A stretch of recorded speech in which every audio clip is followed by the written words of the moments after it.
할렐루야, 아멘. 우리 사랑의 마음으로 옆 성도님과 우리 사랑이 인사합니다. 샬롬 샬롬. 네, 감사합니다. 오래전 알렉산더가 대왕이 되기 전에 마케도니아 왕권을 물려받은 뒤 일명 견유학파 라는 철학파의 대가인 디오게네스를 찾아가서 자문을 구합니다. 이 견유학파라고 하는 것은 있으면 먹고 주면 먹는 그 개처럼, 우리 바깥에 있는 강아지들처럼 자신의 자연스러운 본성을 따라서 그렇게 생활을 영위하는 그런 철학학파입니다. 그래서 그들은 길거리에 앉아서 누가 주면 먹고 안 주면 먹지 않고 막 돌라고도 하고 그렇게 하는 그런 거예요. 자연스러운 삶을 사는 것이 행복한 삶이다. 이런 철학적인 입장을 견지하는 그런 철학학파입니다. 알렉산더가 그런 견유학파의 수장격인 디오게네스를 찾아갔습니다. 그때 디오게네스는 일광욕을 하고 있었습니다. 바야흐로 세계를 정복할 사람과 자신의 마음을 정복한 사람 사이에 대화가 이루어집니다. 폐하께서는 지금 무엇을 가장 바라십니까? 그리스를 통일하고 정복하기를 바라네. 그리스를 정복한 다음에는 또 무엇을 바라십니까? 아마도 소아시아 터키 정도를 정복하게 하겠지. 소아시아 터키를 정복한 다음에는 또 무엇을 하시고자 합니까? 아마도 온 세상을 정복할 거야. 그러면 그 다음에는 무엇을 원하십니까? 그렇게 하고 나면 좀 쉬어야 되겠지 아마도. 디오게네스가 말합니다. 이상하군요. 왜 지금 당장 좀 쉬면서 즐기지 않습니까? 알렉산더는 쓴웃음을 지으면서 디오게네스에게 물었습니다. 내가 지금 당신을 위해 해줄 수 있는 일이 없을까? 당신도 알겠지만 당신이 원하는 것 정도는 내가 얼마든지 해줄 수 있어. 그러자 디오게네스가 알렉산더를 향해서 이야기를 합니다. 그러시다면 제발 몸을 좀 비키셔서 폐하의 그림자를 좀 치워주시겠습니까? 저 해와 저 사이를 가로막고 있는 폐하의 그림자 말입니다. 이 말을 들은 대왕이 알렉산더가 크게 웃으며 말했습니다. 내가 알렉산더가 아니라면 다른 사람이 아닌 디오게네스, 바로 당신이 되고 싶구나. 이 말을 듣고 그냥 넘어갈 디오게네스가 아니었습니다. 제가 디오게네스가 아니라면 알렉산더 대왕, 당신 폐하만 아니라면 그 어떤 사람이 되어도 좋겠습니다. 목숨 외에는 잃을 것도 없는 그런 철학자였기에 두려움이 없었습니다. 이 디오게네스가 거리를 다닐 때요, 이 등불을 들고 다녔답니다. 사람들은 아니 웬 대낮에도 등불을 들고 다니냐, 저 이상한 디오게네스다, 이렇게 핀잔을 주고 흉보고도 그랬습니다. 그럴 때면 디오게네스는 제가 등불을 들고 다니는 것은 정직한 사람을 찾기 위함입니다. 그 빛된 사람을 찾고자 하도 어두워 세상에 내가 등불을 달고 다닌다. 그만큼 정직한 사람 찾기가 어렵다는 그런 뜻이겠죠. 어느 면에서 세상에 발을 디디고 사는 우리들 또한 영원히 정직한 자로서 온전하기가 어렵고요. 영원히 정직한 자를 찾기가 심히 어려운 시대를 우리가 지금 살아가고 있습니다. 그럼에도 불구하고 성경은 밤이 깊고 낮이 가까웠으니 우리가 어둠의 일을 벗고 빛의 갑옷을 입자고 성경은 말씀합니다. 바로 오늘 우리는 세상의 참빛 되신 예수님께서 어둠 속에 갇혀있는 여리고의 눈먼 자들에게 진정한 빛, 생명의 빛을 주시는 그 은혜를 우리가 만납니다. 오늘 성경 29절에 보면 저희가 여리고에서 떠나갈 때 큰 무리가 예수를 따르더라, 이렇게 본문이 시작됩니다. 지도가 하나 나올 건데요, 이 지도에서 보는 것처럼 예수님 일행이 여리고를 거쳐서 예루살렘으로 올라가는 행로가 점점 구체화되고 있습니다. 여리고는 요단강 서쪽에 위치한 예루살렘 도시로 들어갈 때 관문격인 그런 도시입니다. 거기 갈릴리 지방 사람들이 이 예루살렘으로 가고자 할 때는 반드시 거쳐가야 되는 곳이 바로 이 여리고라는 곳입니다. 지금 예수님께서 여리고를 거쳐가지고 예루살렘으로 올라가시는데 그 이유는, 그 목적은 바로 독생자 십자가에 내어주기까지 아낌없이 인간을 사랑하시는 하나님의 뜻을 섬기기 위함이었습니다.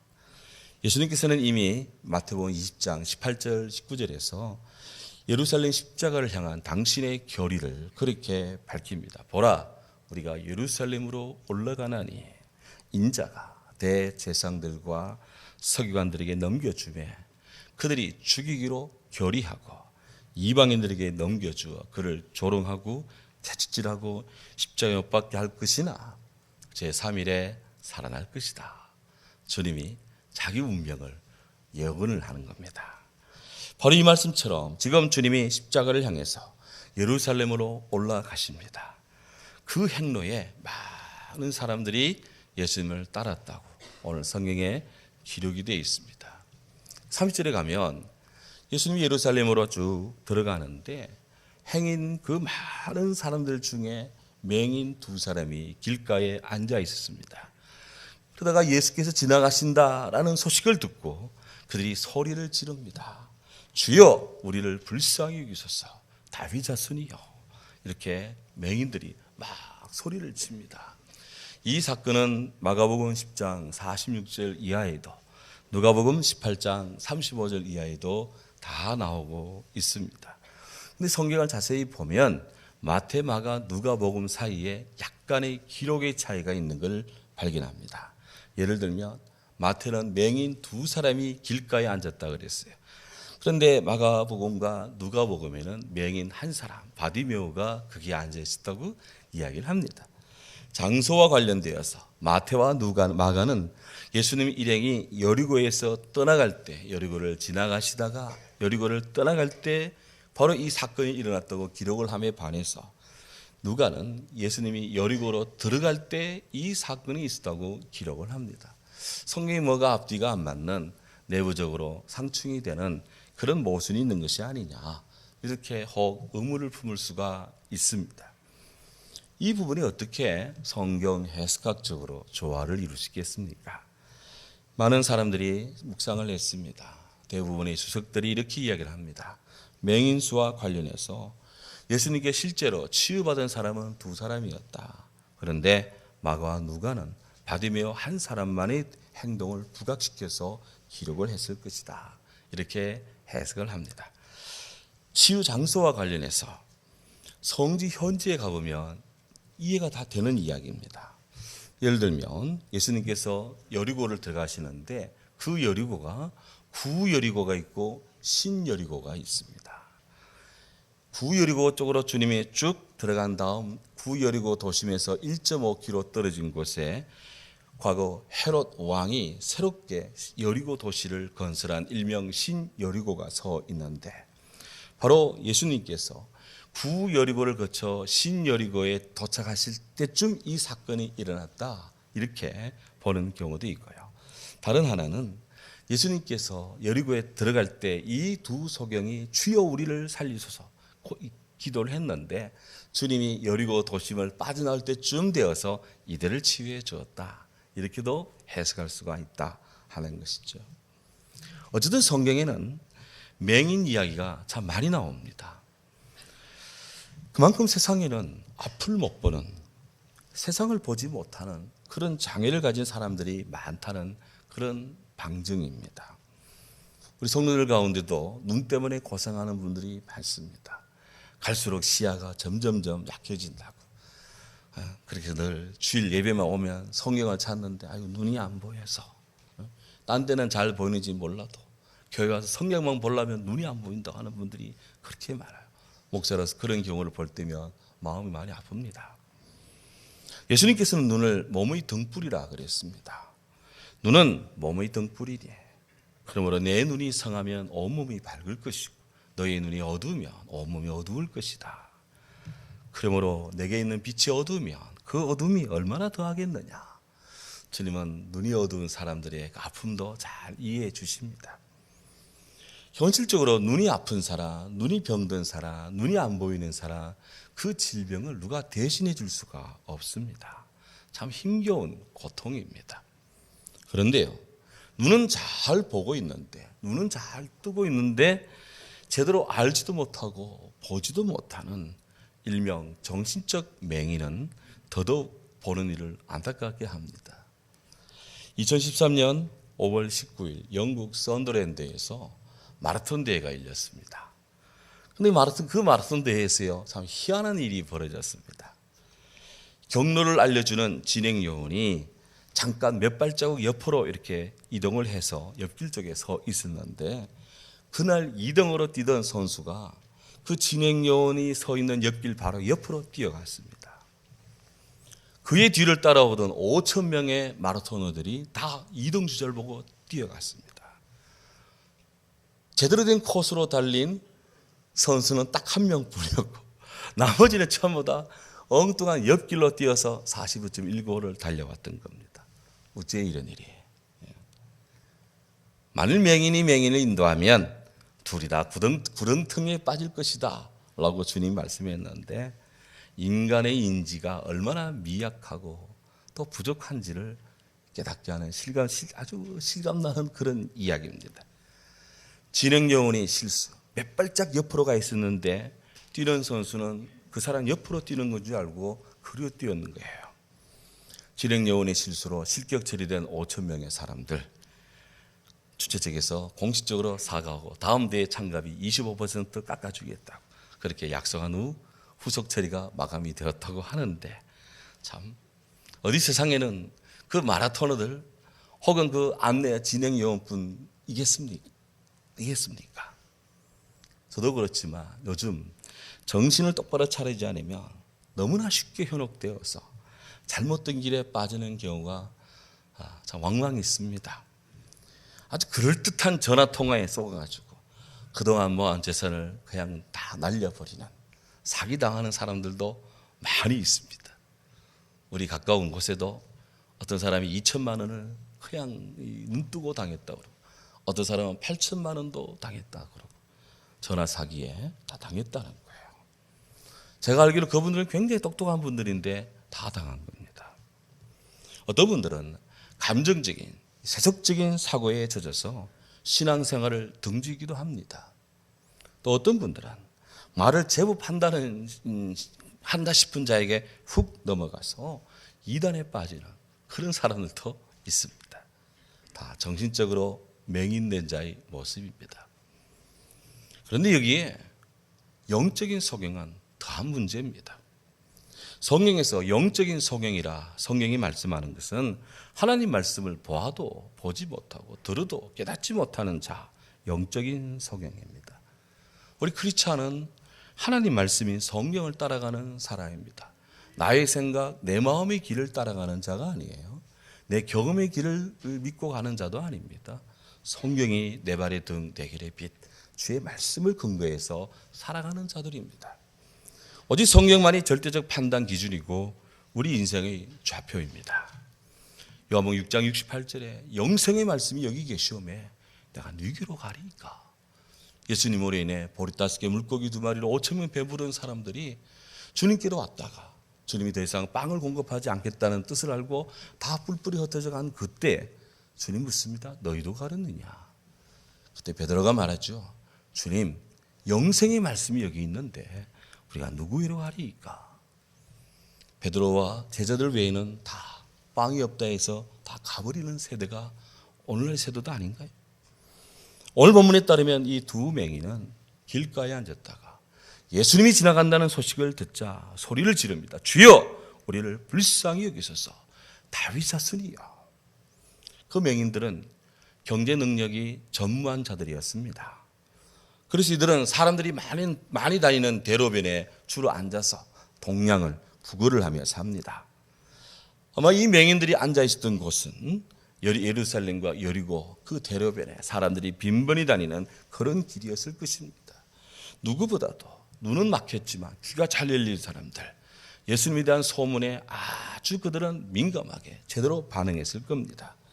주님께서 자신들과 같은 처지인 다른 맹인들도 이미 고쳐주셨다고 하는 소식을 그런 바람처럼 들었을 것이고, 언제가 나도 예수님 만나서 나도 눈 한번 떠봤으면 좋겠다, 그런 마음의 소망을 가지고 있을 것입니다. 지성이면 감춰야 했는데 정말 예수님이 그들 앞을 지나가신다는 거 아니에요? 만약 여러분들이 그 여리고성의 두 명이라면 어떤 마음을 가지겠습니까? 여기 이 두 맹인과 다른 마음이겠습니까? 제가 만약 그 맹인들이라면 아마 이 맹인들과 같은 열렬한 마음을 가지고 세상에 비치신 예수님이 기다렸을 것 같아요. 그들은 그랬습니다.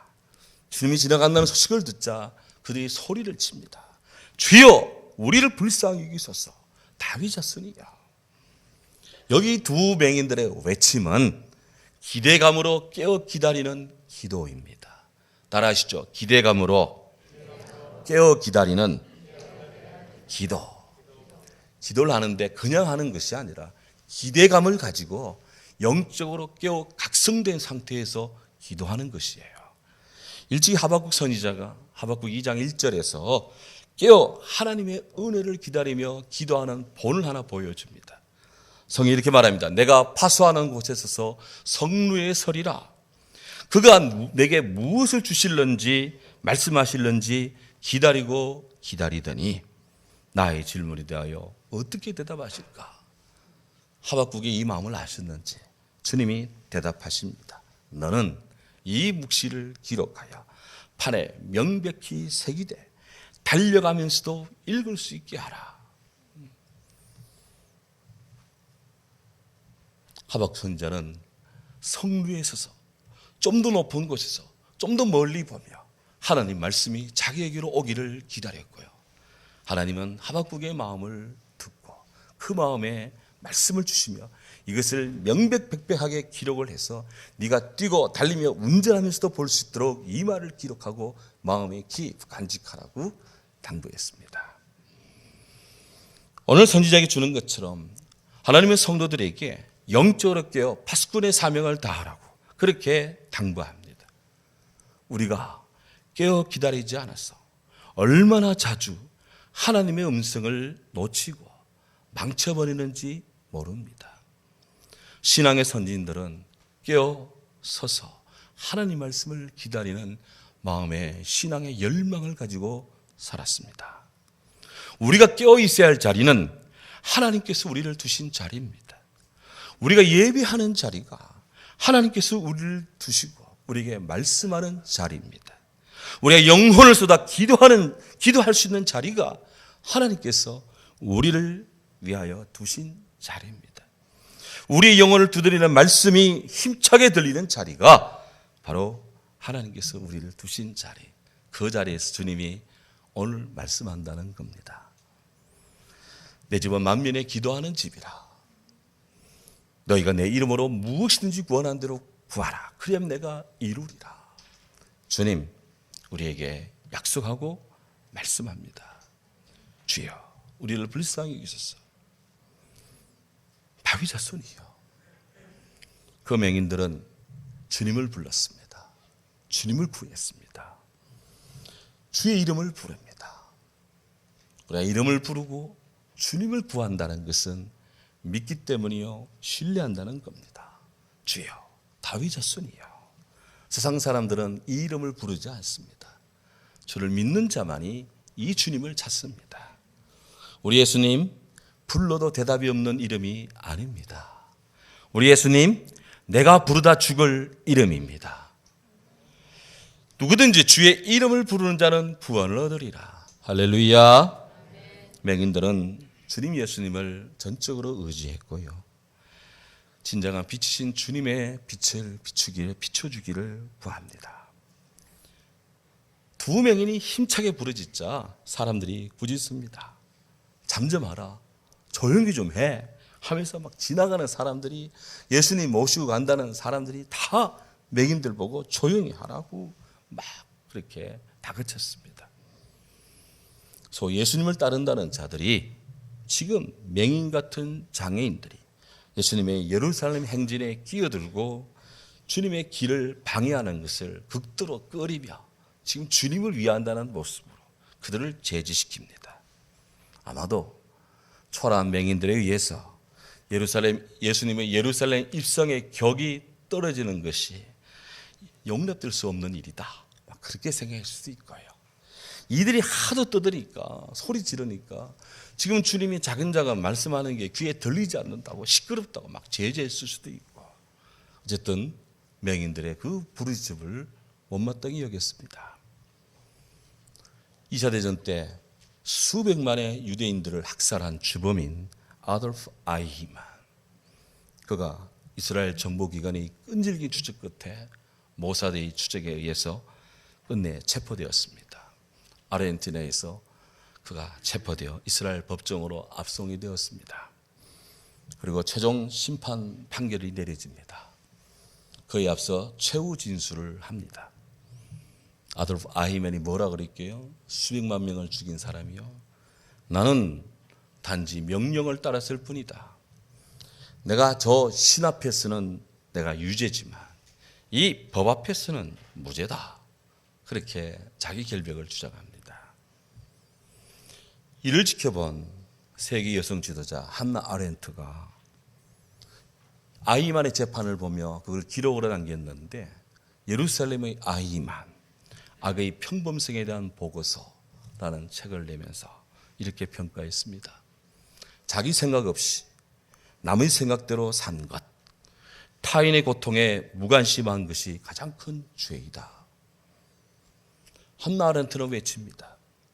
자기 울타리 안에만 안주한 채 다른 이들의 고통을 외면하는 것은 정상적인 삶이 아니다.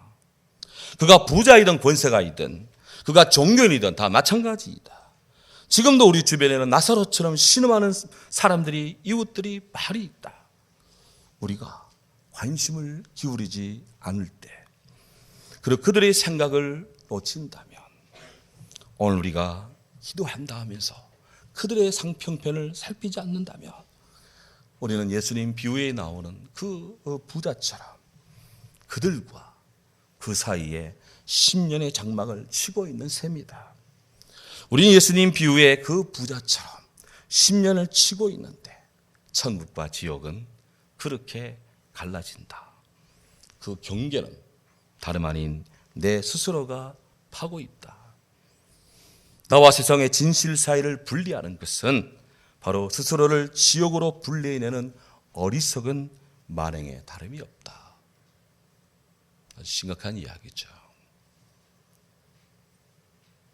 이 두 맹인들은 무리들이 제지에 상관없이 더욱 소리 지릅니다. 주여 우리를 불쌍히 여기소서, 다윗 자손이여. 어쩌면 그 맹인들에게는 이번 기회가 마지막 기회일 수 있습니다. 주님을 만나 지금 눈을 뜰 수 있는 절대절호의 기회인데 이 천재일류의 기회를 놓쳐서는 안 되겠다. 사람들이 뭐라 해도 나에게 이 기회를 놓쳐서는 안 되겠다. 그들은 큰 소리로 외쳤습니다. 맹인들의 그 부르짖음, 우리 주민이 외면하지 않죠. 바로 그 맹인들의 그 부르짖음, 우리들 또한 예수님의 은혜를 받고자 할 때 적극적으로 사모하고 간구해야 된다고 주님 우리에게 말씀합니다. 하나님께서는 예레미야 선지자를 통해서 당신이 누구인지 말합니다. 일을 행하는 여호와, 그것을 지어 성취하는 여호와, 그 이름을 여호와라 네가 가라사대 너는 내게 부르짖어라. 내가 내게 응답하겠고 너가 알지 못하는 크고 비밀한 일을 내게 보이리라. 지난 한 주간 우리가 기도회를 가졌지만 잠잠한 가운데 기도했습니다. 눈이 오고 날도 차기 때문에 축복을 받고 안 받고는 다 자기 책임입니다. 주님이 이 말씀 앞에 새벽 기도 가고 싶다, 기도하고 싶은데, 여러분 그런 마음 들 때는 교회를 오는 겁니다. 이불을 덮어 쓰고라도 오는 겁니다. 그런 영혼의 갈망이 있기를 바랍니다. 하나님은 부르짖는 자의 응답입니다. 하나님은 우리의 대답이십니다. 예수님은 사람들은 그 소경들을 맹인들을 잠잠하라 제지했지만 예수님은 그들의 소리를 외면하지 않았습니다. 주님이 머물러 섰습니다. Jesus stopped. 가던 길을 딱 멈추었습니다. 그들을 불렀습니다. 주님이 다가가지 않았어요. 맹인들 보고 오라 그랬습니다. 장애가 입었지만 오라 그랬습니다. 불러 그랬어요. 교회로 기도하러 오라 하면은 오셔야지.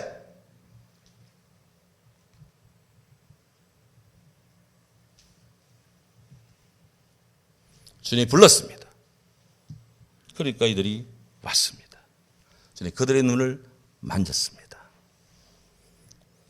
그리고 곧 보게 되었다고 그랬어요. 주님이 만지자마자 바로 보게 되었습니다. 눈이 감겼는데 눈이 떠진 것이고 눈만 뜬 것이 아니라 제대로 시각을 회복한 거예요. 그래서 그들이 눈만 뜬 것이 아니라 곧 본 것만이 아니라 그들이 예수를 따르니라 followed. 주님을 제자처럼 주님을 따라갔습니다. 놀라운 일입니다. 어마어마한 일이 벌어졌습니다. 무사람들은 맹인들을 제지했지만 예수님은 그들의 눈에 손을 대었습니다. 주님은 그들을 불쌍히 여겼습니다. 그들을 치유해 주었습니다. 사람들은 정죄해도 예수님은 용서합니다. 사람들은 판단하고 거절해도 예수님은 이해하고 들어주고 용납해 주십니다. 이거 우리 주님이십니다. 내가 세상에 있을 동안에는 세상의 빛이라. 빛 대신 예수님께서 눈을 만지며 그들의 눈 속에 주의 빛을 주었습니다. 그들의 눈이 밝게 되었대요. 하나님은 바람과 같아서 모든 것을 만져주십니다. 시편 104편 4절에 여호와께서는 바람을 그의 사자로 그의 메신저로 삼으시고 앞으로 바람이 싹 불어올 때는 그 바람을 내 온몸으로 느낄 때는 바람 때문에 혹 감기 들 수는 있겠지만 주님이 저 바람을 내게 보내사 주의 사자를 내게 보내주셔서 나의 감각을 지금 살고 감각을 지금 유지시켜 주는구나 감사하시기 바랍니다. 예수님은 앞을 못 보지만 그 진정으로 생명의 빛, 보험의 빛, 예수님의 빛을 구하고 그리워하는 그에게 빛을 주셨답니다. 오늘 우리들은 어떤 마음입니까? 천국은 스스로 의롭다, 스스로 크다 일컫는 자와는 거리가 멉니다. 대신 천국은 주여 나를 불쌍히 여기소서 자기를 낮추는 세리와 눈먼 자, 세상에 버림받은 자, 그들이 부르짖는 그 낮추어진 마음에 주님은 천국을 주시며 큰 자라 일컫으신답니다. 오늘 이 가운데 몸도 마음도 연약한 자 있습니까? 육신의 눈이 흐릿하고 정신의 눈도 영혼의 눈도 공부한 자 있습니까? 성경에 말씀합니다.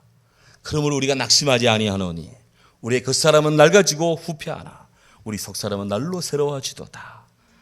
예, 주님 우리에게 묻습니다. 너에게 무엇하여 주기를 원하느냐? 무엇 구하시겠습니까? 주님께 무엇을 구하시겠습니까? 우리 모두 예수님의 사랑의 터치를 구하시기를 바랍니다. 우리 모두 예수님의 참빛 되신 주님의 은혜의 빛을 구하십시다. 주의 사랑의 터치가 병들고 연약한 우리들의 심령을, 우리의 희미한 눈도, 영혼의 빛도 새롭게 하십니다. 주님 터치 아래 우리 영혼에 주의 은혜가 평화가 임합니다. 빛 대신 주님의 터치가 2023년 예배 때마다 기도 시간마다 일상에 계속 함께 하시기를 주의 이름으로 축원합니다. 아멘. 사랑하는